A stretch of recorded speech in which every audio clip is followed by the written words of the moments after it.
आता पाहूयात मोठ्या बातम्या टॉप 9. भव्याने तिकीट दिलं नाही तर निवडणूक लढवणार. पंढरपूर मंगळवेढा मतदारसंघातून लढण्यावर भगीरथ भालके ठाम. भालके जनआशीर्वाद यात्रेतून मतदारांशी संवाद साधणार.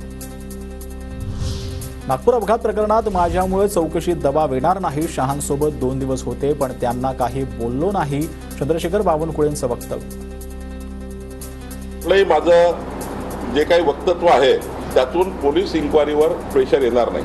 ज्यांची चूक असेल त्यांच्यावर कडक कारवाई झाली पाहिजे. आता एकच भाग आहे, गाडी चालवणाऱ्यावर कुठला गुन्हा, गाडीमध्ये बसणाऱ्यावर कोणते गुन्हे, यावर त्याचा तपास सुरू आहे.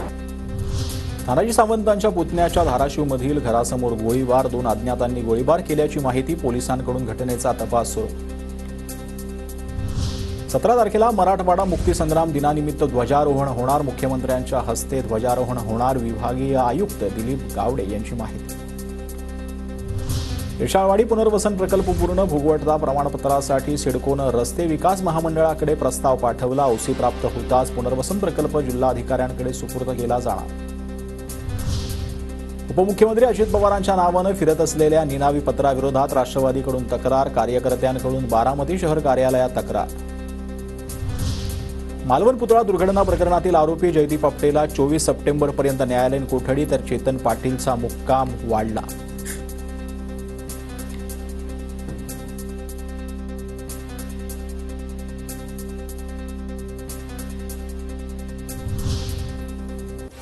एसटी कर्मचाऱ्यांच्या मूळ वेतनात 6,500 रुपयांची पगारवाढ. 220 नाही तर 2024 पासून मिळणार. एसटी कामगारांना फसवलं.